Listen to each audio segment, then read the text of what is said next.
입니까? 제가 지난 2014년 12월에 구센터에서 뵙고 3년 3개월 만에 이렇게 아름다운 새 센터에서 여러분들을 만나게 돼서 너무나도 반갑습니다. 하나님께서 우리 아브라함 목자님과 학사의 목자님들의 간절한 기도를 받으시고 이렇게 좋은 환경을, 복음의 환경을 이루어서 감사드립니다. 또 순천대 캠퍼스에 이 복음의 새싹들이 자라는 새로운 개척 역사 이루어 주신 것도 하나님께 감사를 드립니다. 어제 여기에 내렸는데 항상 이전에는 아브라함 목자 혼자 나왔는데 조주영 목자님하고 우리 최한들의 학생 목자가 나와서 너무나도 뜻밖의 아주 감사했습니다. 23장 1절 말씀 다시 한번 암송할 수 있으면 암송해 보겠습니다. 여호와는 시작. 여호와는 나의 목자시니 내게 부족함이 없으리로다. 이 말씀에 기초해서 여호와는 나의 목자라는 제목으로 말씀 전하겠습니다. 잠깐 기도하겠습니다. 하나님께서 이렇게 아름다운 순천센터를 허락하시고 캠퍼스에 복음의 새싹들이 자라는 역사를 이루신 하나님께 감사 찬양드립니다. 하나님 아버지, 이 시간 이 아름다운 시편 23편으로 은혜 받고자 합니다. 우리의 목자 되신 하나님이 우리를 어떻게 도우시는지, 이 하나님을 목자로 모신 삶이 얼마나 행복한지, 부족함이 없는지 은혜 받고자 합니다. 성령께서 연약하고 이 부족한 종과 함께 하셔서 이 말씀을 온전히 감당케 축복해 주시길 간절히 기도합니다. 예수님 이름으로 기도합니다. 아멘. 시편 23편은 다윗 자신이 걸어온 지난날을 돌이켜보면서 쓴 찬송 시입니다. 성경 말씀에 많은 말씀들이 있고 시편도 많은 시들이 있지만은 이 시편 23편만큼 많은 사람이 즐겨 암송하고 묵상하는 말씀도 없을 것입니다. 우리는 이 시편을 읽기만 해도 그 자체로서 은혜를 받습니다. 또 이 시편에 곡을 붙인 찬송으로 결혼식 때마다 부르는 여호와는 나의 목자시니 찬양은 얼마나 깊은 감동을 주는지 모릅니다. 시편 23편은 여호와를 목자로 모시고 사는 삶이 얼마나 복되고 행복한가를 잘 말해주고 있습니다. 1절을 한번 암송해 보겠습니다. 여호와는 나의 목자시니 내게 부족함이 없으리로다. 다윗은 여호와 하나님이 자신의 목자라고 고백하고 있습니다. 여호와 하나님이 목자라고 하는 말씀은 동시에 자신은 하나님의 양이라는 것을 전제한 말씀입니다. 다윗은 우리가 잘 아는 대로 블레셋 적장 거인 골리앗을 무찌르고 이스라엘을 구원한 믿음의 용사였습니다. 수많은 전쟁에서 승리를 이루간 백전백승의 장군이었습니다. 그는 수많은 백성들로부터 절대적인 인기와 존경을 한몸에 받았던 위대한 왕이었습니다. 지난날 한때 일본에서는 아주머니들 가운데 겨울연가의 주인공 배용진의 인기가 높아서 연사마 한류 열풍이 뜨겁게 일었던 일이 있습니다. 그 가는 곳마다 그 얼굴이라도 한번 보고자 아주머니들이 한국까지 몰려와서 연사마를 외쳤습니다. 이처럼 용사 다윗에게도 다윗사마 여인 부대가 있었습니다. 그래서 그가 소년 시절 전쟁터에서 원수들을 무찌르고 돌아올 때 여인들이 나와서 춤을 추면서 환영 노래를 불렀습니다. 사울의 죽인 자는 천천히요 다윗은 만만이로다. 당시 사울왕의 인기는 천천히였다면 소년 다윗의 인기는 만만이었다는 것입니다. 결국 후에 국민들의 절대적인 추앙과 지지를 받아서 통일 이스라엘 왕국의 왕이 되었습니다. 그는 백향목궁에 거하며 절대적인 부와 영광을 부귀와 영광을 누렸습니다. 또한 그는 시인이었습니다. 그가 얼마나 글을 잘 쓰고 시를 잘 썼던지 시편 절반 이상이 주옥 같은 그 시들이 그의 시들이 있습니다. 또 수금도 잘 타고 춤도 춤도 잘 추는 팔막 미인이었습니다. 이쯤 되면 자신을 자랑할 만도 하지 않겠습니까?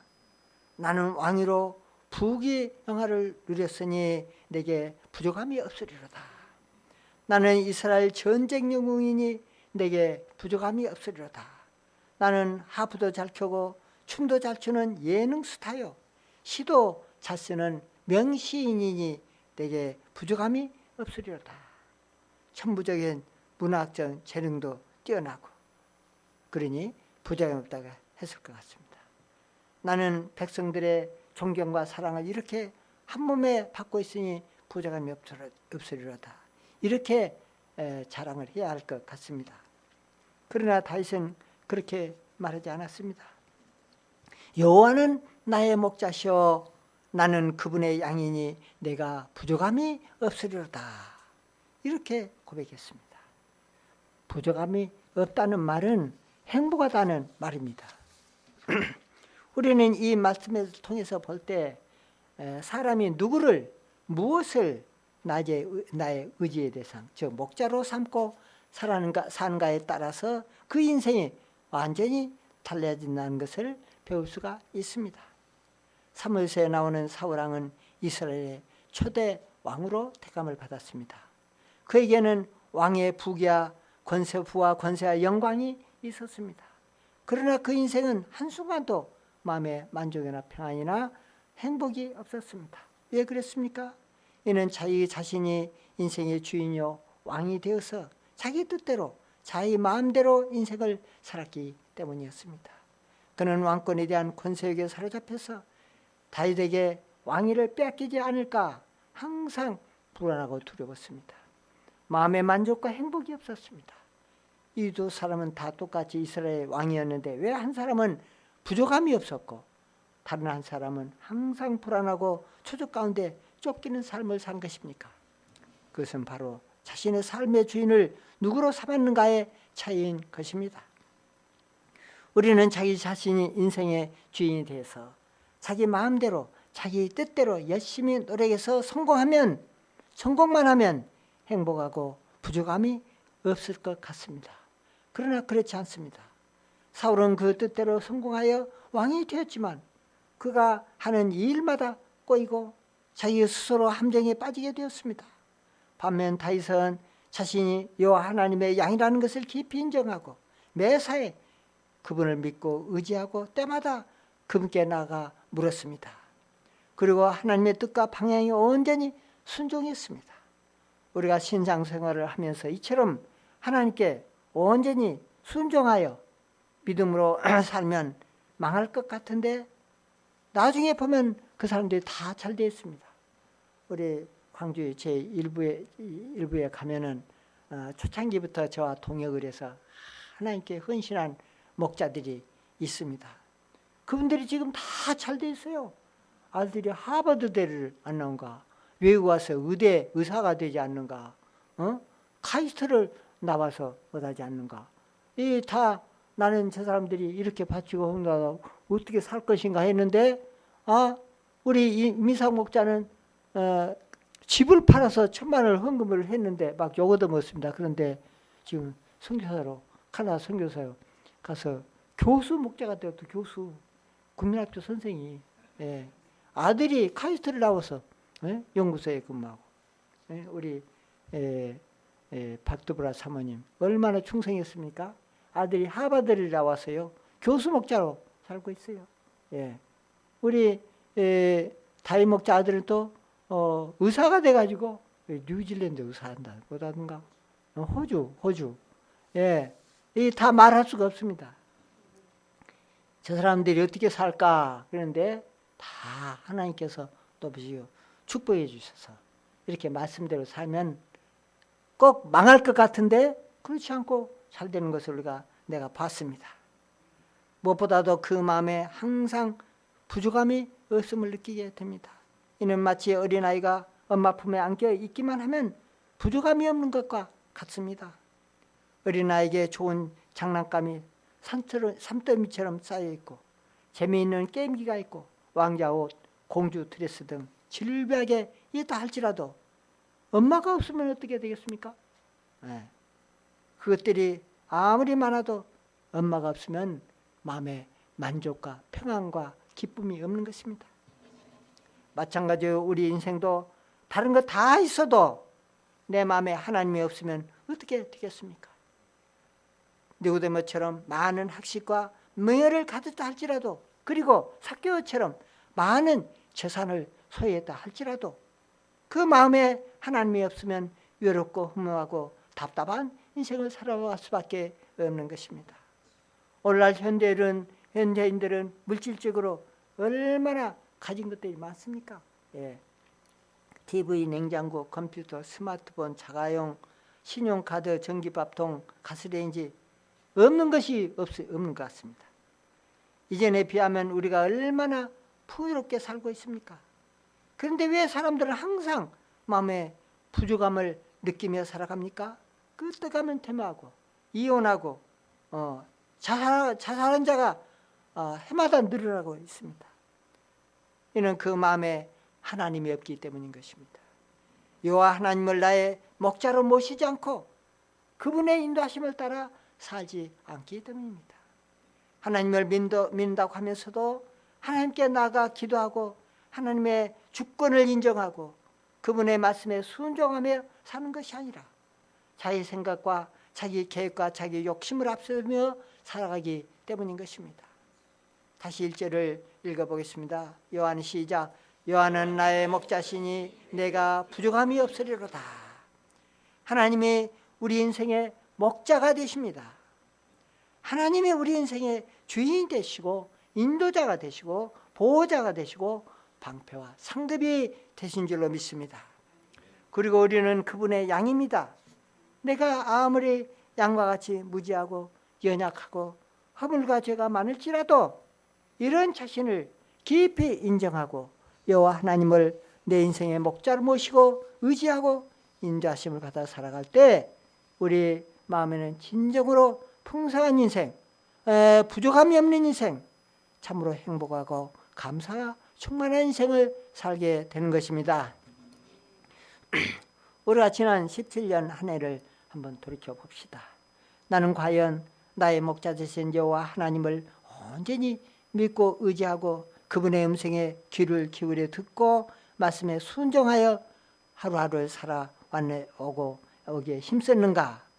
물론 그렇게 하고자 애를 썼고 또 투쟁해서 그렇게 살기도 했을 것입니다. 그럴 때 마음에 은혜가 있고 스피릿이 생기고 감사와 기쁨이 있었습니다. 그러나 목자 되신 하나님은 온데간데 없고 나홀로 집에, 나홀로 학교에, 나홀로 직장에 왔다 갔다 할 때도 있었습니다. 또한 자신이 부족한 것을 다른 외부적인 것에서 찾으려고 기웃거리다 시험에 들어서 한참씩 고생할 때도 있었습니다. 우리가 새로 시작하는 2018년에는 나의 목자 되신 여호와 하나님을 온전히 믿고 의지하고 주님의 인도하심과 말씀에 따라 살아갈 수 있기를 기도합니다. 그리할 때 다윗이 고백한 것처럼 정말로 부족함이 없는 한 해 될 줄로 믿습니다.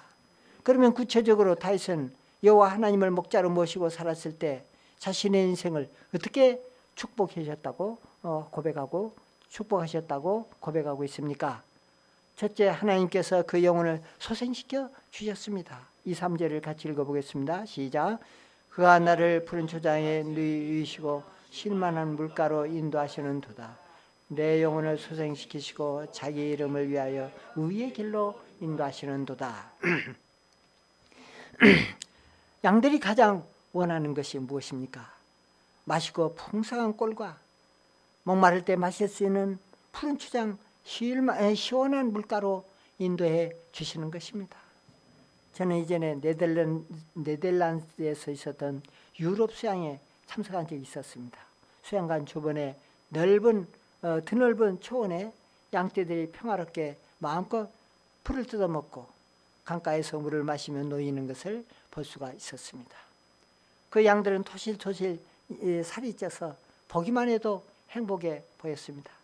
마찬가지로 우리 인생들도 풍족하고 건강한 인생을 살기 위해서는 말씀의 꼴, 성령의 생수를 풍성하게 공급받아야 하는 것입니다. 하나님께서는 지난해 저희들에게 풍성한 말씀의 꼴로 먹여주셨습니다. 각종 수양에 일용할 양식 말씀을 통해서 은혜를 주셨습니다. 룻기, 누가복음, 고린도서 성탄 말씀으로 우리의 내면을 채워주셨습니다.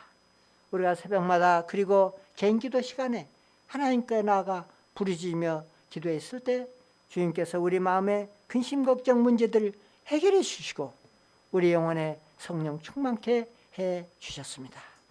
그러나 우리가 또 인생을 살다 보면 낙심이 되고 좌절이 되고 괴로울 때가 얼마나 많습니까?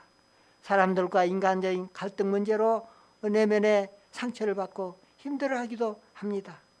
분명히 말씀을 붙들고 기도하며 살아야 한다는 것을 알지만은 바쁜 현실을 살다 보면은 실제적으로는 이런 시간을 갖지 못하고 못함으로 인해서 스피릿이 없이 지쳐서 피곤하고 낙심될 때가 많이 있었습니다.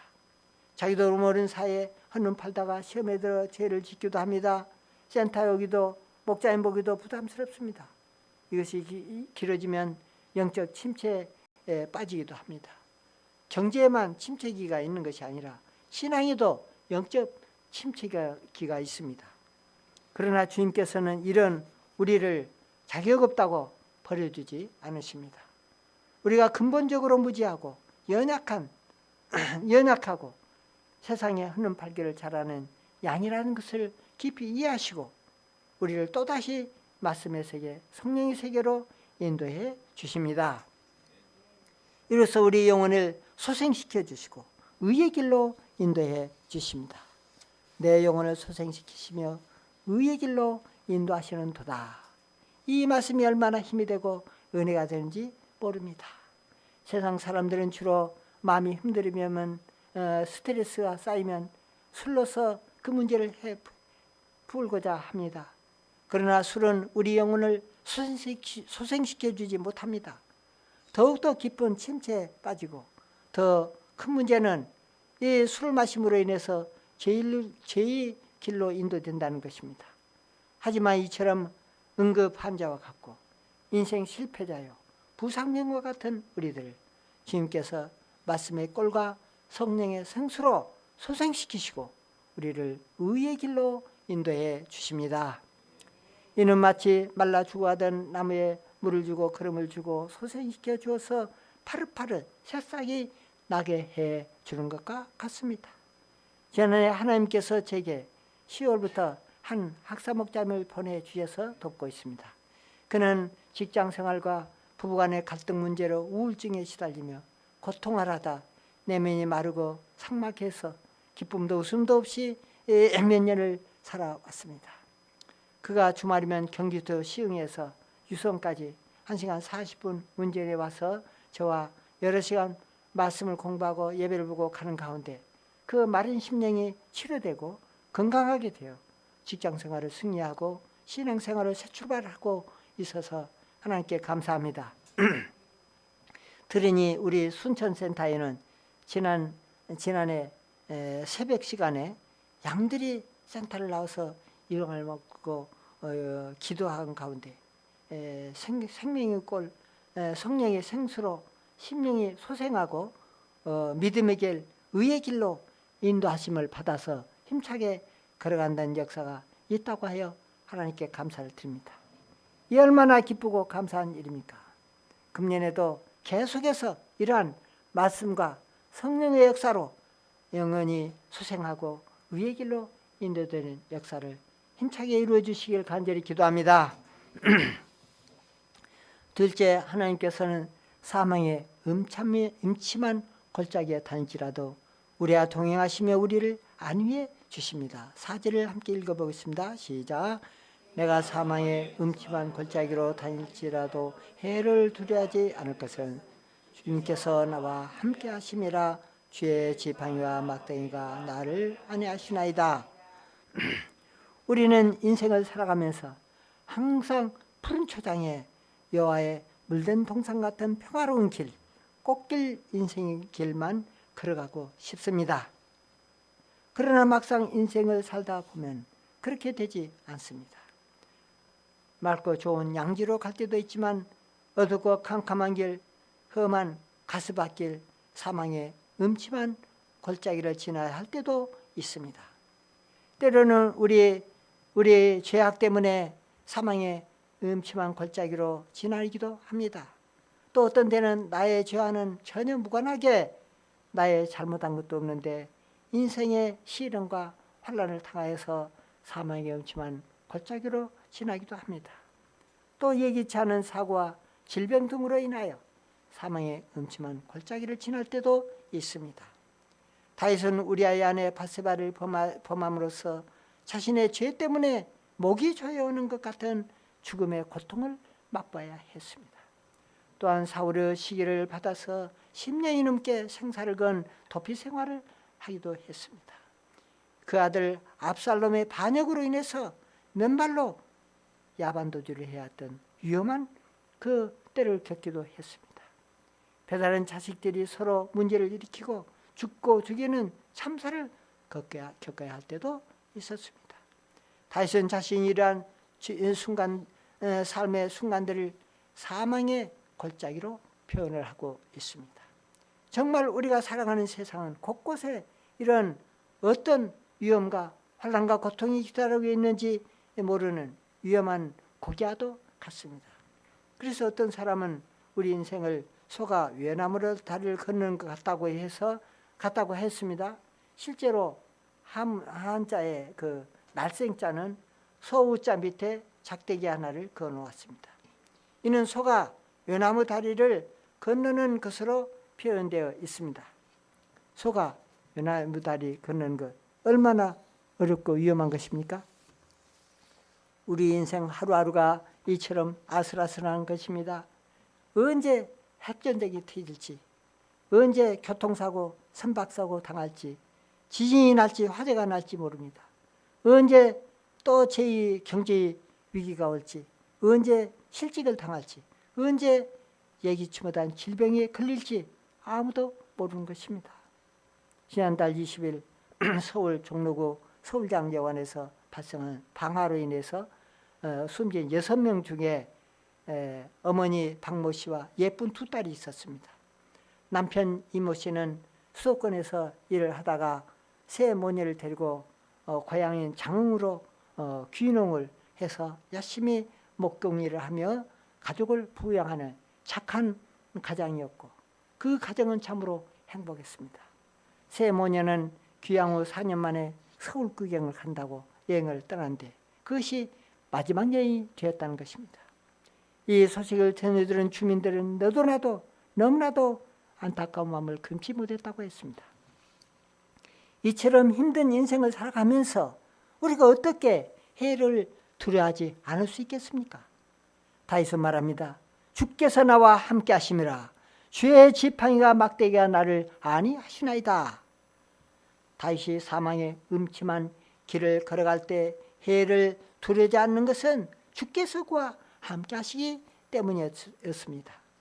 주님께서는 나와 동행하시면서 나를 공격하는 사탄마귀의 적들과 환난의 세력들을 그 지팡이로 막아주시고 내가 발을 헛디뎌서 실족하려 하면은 긴 막대기 구부러진 손잡이로 얼른 나의 목을 걸어서 올려서 당신 품에 안아주십니다. 또 내가 때로 죄에 빠져서 깊은 잠에 빠져 있을 때 막대기로 나를 때려서라도 나의 죄를 깨우쳐 주시고 정신 차리도록 도와주십니다. 이처럼 하나님의 지팡이는 두 가지 의미가 있습니다. 하나는 우리를 적으로부터 공격하는 것을 보호해주는 역할을 하고 또 하나는 우리를 견책하고 훈련하고 연단하는 의미가 있습니다.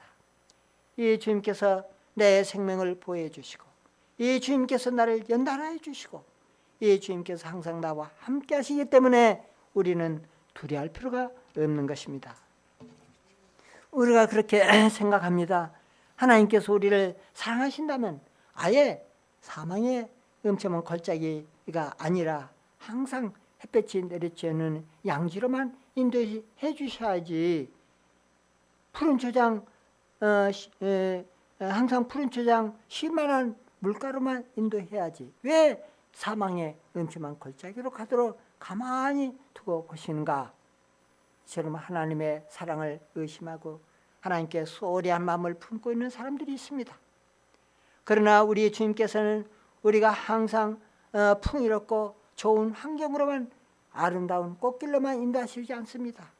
그렇게 되면 우리가 너무나 나약하고 철이 없고 자기중심적인 어린아이 신앙에서 머물기 때문입니다. 하나님께서 택하시고 사랑하는 사람치고 사망의 은총한 골짜기를 지나지 않은 사람이 없습니다. 아브라함, 이삭, 야곱, 요셉, 모세, 다윗, 엘리야, 다니엘 등 모두 다 사망의 음침한 골짜기를 지났던 사람들입니다. 그런데 중요한 것은 바로 사망의 음침한 골짜기 가운데서 주님께서 그들과 동행하셨다는 사실입니다. 하나님께서는 요셉을 사랑하셨기 때문에 감옥에 가지 않게 하지 않았습니다. 다니엘 사랑하셨기 때문에 사자굴에 들어가지 않게 하지 않았습니다. 다니엘의 세 친구를 사랑하시기 때문에 불무불에 들어가지 않도록 미리 정지 작업을 시키지 않았습니다. 하나님께서는 오히려 요셉이 감옥에 있을 때 그와 함께 하셨습니다. 다니엘의 사자굴에 던져졌을 때 그와 함께 하셔서 사자의 입을 막으셨습니다. 다니엘 세 친구가 뜨거운 불무불에 던져졌을 때 불 속에서 그와 함께 하셔서 그 머리카락 하나도 타지 않게 보존해 주셨습니다. 우리가 지난 한 해를 돌이켜볼 때 우리는 수시로 사망의 음침할 골짜기를 지날 때가 많았습니다. 때로는 우리 죄 때문에, 우리의 실수 때문에, 때로는 여러 가지 주변의 힘든 환경 때문에 절망의 골짜기를 지날 때도 있었습니다. 저는 지난 목자생활 1964년 5월부터 2010년 12월 말까지 47년 동안 광주와 전주와 제주 그리고 대전 개척 역사를 섬기고 은퇴하기까지 주님께서 저와 허물 많은 저를 사람 막대기 인생 채찍으로 훈련하셨습니다. 그리고 때로 푸른 초장 쉴만한 물가로 인도하시기도 했지만 또 때로는 앞이 안 보이는 사망의 음침한 골짜기를 다닐 때도 있었습니다. 제가 절망과 탄식으로 어둡고 험한 골짜기를 지날 때 그때마다 주님께서는 이 4절 말씀으로 제게 큰 힘과 주셨습니다. 내가 사망의 음침한 골짜기로 다닐지라도 해를 두려워하지 않을 것은 주께서 나와 함께 하심이라. 주의 지팡이와 막대기가 나를 안위하시나이다. 내가 어디를 가든지 내가 어떤 어려움을 만나든지 나와 동행하시며 나와 항상 함께 하시는 목자시신 하나님을 믿고 의지할 때 우리는 모든 두려움, 염려, 근심, 걱정 내려놓고 안심하고 주님에 따라 갈 수 있음을 믿습니다. 셋째, 하나님께서는 우리에게 승리를 주시고 넘치는 축복을 베풀어 주십니다. 5절을 같이 읽어보겠습니다. 시작. 주께서 내 원수의 목전에서 내게 상을 차려주시고 기름으로 내 보에 부으시니 내 잔이 넘치나이다. 아멘. 기름으로 머리에 부으셨다는 것은 구별해 세우시고 영광스럽게 하셨다는 뜻입니다. 구약시대는 주로 왕이나 제사장을 세울 때 머리에 기름을 부어 세웠습니다.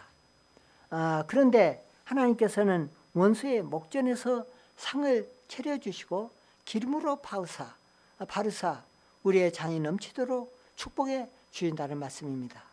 이를 볼 때 하나님께서는 우리 생을 적극적으로 반전시키시고 대역전 드라마를 펼쳐주신다는 것입니다. 원수들을 물을 끓게 하시고 그 앞에서 넘치는 축배의 잔을 들게 승리의 잔을 들게 하신다는 것입니다. 세상 사람들이 보기에 우리 신자들의 삶은 어쩐지 세상에서 뒤처지고 좀 멍청해 보입니다. 다윗의 인생도 그랬습니다. 사울에게 항상 쫓겨다니고 대적들에게 둘러싸이고 반역을 당해서 피신을 하고 잡혀 죽을 것만 같고 곧 망할 것만 같았습니다. 수적으로나 상황으로 보나 다윗은 훨씬 불리했습니다. 사울왕은 그 딸 미갈까지 미끼로 이용해서 다윗을 죽이고자 해서 창문을 열고 도망을 치기도 했습니다. 아들 요나단까지 다윗을 죽이는데 이용하고자 했습니다. 그러나 사울의 모든 그런 모략은 실패로 끝이 나고 다윗은 오히려 하나님의 은혜로 반전이 돼서 왕위에 오르게 됐습니다. 특히 사무엘하 17장에 보면은 아이도벨의 모략으로 말미암아 이제 다윗의 인생은 끝장이 나고 반란군이 시온성을 점령하는 것이 코앞에 이른 것처럼 보였습니다. 그러나 하나님께서 간섭하심으로 말미암아 압살롬은 결국 유리한 아이도벨의 작전보다 불리한 후세 전략을 택함으로써 반역 역사는 반전이 돼서 실패로 끝이 나고 다윗이 안전하게 시온성으로 들어오게 된 것을 볼 수가 있습니다. 다윗은 이 모든 인생 여정을 돌이켜보면서 주께서 내 원수의 목전에서 내게 상을 차려주시고 기름으로 내 머리에 바르셨으니 내 자에 넘치나이다, 이렇게 고백한 것입니다. 다윗은 자신이 머리가 좋아서 작전을 잘 써서 이렇게 승리하고 자신의 인생이 영광스럽게 되었다고 그렇게 말하지 않았습니다. 주께서 내 원수의 목전에 상을 차려주시고 기름으로 바르셨기 때문에 자신의 인생이 흘러넘치는 축복된 인생을 살게 되었다고 고백한 것입니다. 이처럼 우리가 모함을 당하고 핍박을 받고 여기 여러 가지 인생의 역정과 또 이 시련을 만난다 할지라도, 그래서 우리 인생이 당장 실패로 끝나는 것처럼 보일지라도 여호와 하나님을 목자로 모시고 살아가면 주님께서 반드시 우리에게 승리를 주신다는 것을 믿습니다. 원수의 목전에서 우리에게 상을 차려주시고 우리 인생을 영광스럽게 하시고 내 인생에 축복의 잔이 흘러넘치게 하실 것입니다. 인생을 끝까지 살아봐야 합니다. 인생은 단거리 경주가 아니라 장거리 마라톤 경주입니다. 지금 당장은 성공해 보이고 방방 뜨고 스타가 된 것처럼 떵떵거리며 잘 살지만 어느 순간 곤두박질 쳐서 그 인생이 비참하게 되는 경우가 얼마나 많습니까? 특히 박근혜 정부 사람들이 줄줄이 재판을 받고 있는 것을 볼 때 더욱 그러합니다. 제가 광주에 있을 때 5.18 기념관에 갔다가 인상적인 그 사진을 본 적이 있습니다. 위에는 5.18 관련자들이 대목꾼들이 재판을 받는 사진을 찍은 것이고, 바로 밑에는 전두환 노태우시 쿠데타를 일으킨 50 세력들이 재판을 받는 사진이 걸려 있었습니다. 한때는 정권을 잡고 대통령까지 지낸 사람들이 15년이 지난 후에 제수석에 앉아서 재판을 받는 것을 볼 때 인생 성공과 실패는 끝까지 가봐야 된다 하는 것을 깨닫게 되었습니다. 반면에 때 빠지게 고생하고 누가 알아주지도 않고 무시를 당하고 멸시를 당할지라도 나중에 주님께서 높이시면 그 인생이 피어나고 영광스럽게 되고 그 인생의 잔이 흘러넘치는 사람 또한 많은 것입니다. 그래서 우리 속담에 최후 웃는 자가 진정으로 웃는 자라고 하였습니다. 우리 인생을 살아가면서 많은 눈물을 흘리고 많은 슬픔을 당하고 많은 원수들로부터 우겨쌈을 당한다 할지라도 여호와를 나의 목자로 모시고 살아갈 때가 되면 반드시 주님께서 우리의 인생을 승리케 하시고 영광스럽게 하시고 복되게 하실 줄로 믿습니다. 내 잔이 넘치나이다. 우리 인생을 다시 살고 나서 이렇게 고백할 수 있다면 그 사람은 성공한 것입니다. 그러나 산 날 동안 수많은 승리, 성공의 잔을 마셨을지라도 그 인생의 마지막에 내 인생은 실패 쓴 잔이었다. 내 인생의 잔에 남은 것이 아무것도 없구나. 이렇게 고백한다면 그 인생은 실패한 것입니다. 그래서 많은 사람들이 다윗의 인생과 솔로몬의 인생을 비교합니다. 솔로몬 아버지 다윗과 달리 사망의 음침한 골짜기로 다닌 적도 없고 어려운 원수들에게 유교싸움을 당한 적도 없고 시련도 고통도 별로 없이 어느 날 갑자기 왕위에 올랐습니다. 왕이 되어서도 수많은 첩첩들을 거느리며 산의 진미로 음식을 먹어. 열왕기 보면 얼마나 빈장이 300이고 700이고 이렇게 많은 첩첩들을 거느리고 산의 진미로 먹고 그야말로 이 누릴 것 다 누리며 살았습니다. 그러나 그 인생 말년의 고백이 무엇이었습니까? 내 잔이 넘치나이다입니까? 헛되고 헛되니 모든 것이 헛되도다 였습니다. 솔로몬의 인생 고백이 다윗의 고백과 얼마나 큰 차이가 납니까? 이런 차이가 무슨 차이일까요? 그것은 바로 그들의 인생에서 누구를 목자로 모시고 누구의 뜻에 따라 인생을 살았는가의 차이일 것입니다. 저희들도 여호와 하나님을 내 인생으로 목자로 모시고 그분의 뜻과 말씀에 순종하여 살아야만 하겠습니다. 너무 욕심부리지 말고 조급하게 생각하지 말고 다른 사가 비교하지 말고 괜히 남과 비교해서 비참한 생각에 빠지지도 말고 여호와 하나님만 나의 목자로 모시고 한 걸음 한 걸음 걸어갈 수 있기를 기도합니다. 그러면 반드시 주님께서 내 인생의 잔을 흘러넘치게 하실 날이 올 것입니다. 6절은 다윗의 마지막 고백이자 다짐입니다. 나의 평생의 선하심과 인자심이 정녕 나를 따르니 내가 여호와의 집에 영원히 거하리로다. 다윗은 백악목궁 왕궁에도 살아보고 저택에도 살아보았습니다. 다른 국가의 왕들이 더 좋은 집을 짓고 집들도 방문해 봤을 것입니다. 그러나 그가 어디서 살고 싶다고 합니까? 내가 여호와의 집에 영원히 거하리로다. 당시 솔로몬 성전은 짓기 전이었기 때문에 여호와의 집은 보잘것없는 것이었습니다. 화려하지도 않았습니다. 그러나 그 집에는 여호와 하나님이 계십니다. 때문에 바로 그 여호와의 집에서 영원토록 살겠다고 하는 것입니다. 여호와의 선하심과 인자심이 정녕 그를 따르니 살펴주시고 인도해 주시기 때문에 여호와의 집에서 영원토록 거하겠다고 고백한 것입니다. 여호와의 집이 가장 안전하고 가장 평안하고 가장 기쁘고 기쁨이 넘치기 때문에 여호와의 집에 영원토록 거하겠다고 결단한 것입니다. 저희들도 세상에 좋아 보이는 것들에 너무 마음 뺏기지 말고 그런 것들을 못 가졌다고 또 너무 힘없어 하지 말고 오직 여호와의 집에 거하는 것으로 감사하고 만족하고 기뻐하고 평생 살아갈 수 있기를 기도합니다.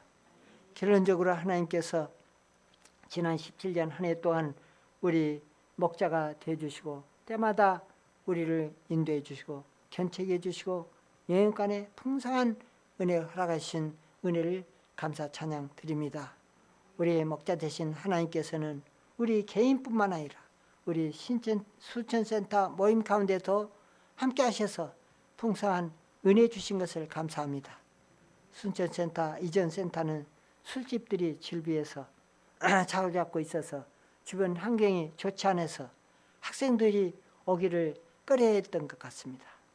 그런데 이렇게 좋은 환경에 아름답게 리모델링한 1, 2층을 허락해 주셔서 좋은 복음 역사 환경을 이루어줘서 감사합니다. 뿐만 아니라 이 시대 50대 중반인 우리 아브람 목자가 캠퍼스에 올라가서 양을 얻어 1대1 하는 것도 정말로 어렵습니다. 그런데 한 양도 아닌데 3명이 그것도 1대1 양이 아닌 소연으로 임수변 치안들의 홍소망 형제 자매들을 세워 주었다니 너무나도 감사를 드립니다. 이는 큰 센터에서도 없는 놀라운 하나님의 역사입니다. 우리 모두 서로에게 감사와 사랑과 격려의 축배를 함께 드려야겠습니다. 그런데 2018년 새해 시작하면서 벌써 한 달이 지나고 이제 2월이 됐습니다. 남은 이 한 해 우리 모두가 여호와 하나님을 나의 목자로 모시고 그분의 인도하심을 받는 복된 한 해가 될 수 있기를 기도합니다. 1절을 읽겠습니다. 요한의 시작. 요한은 나의 목자시니 내게 부족함이 없으리로다. 하나님 아버지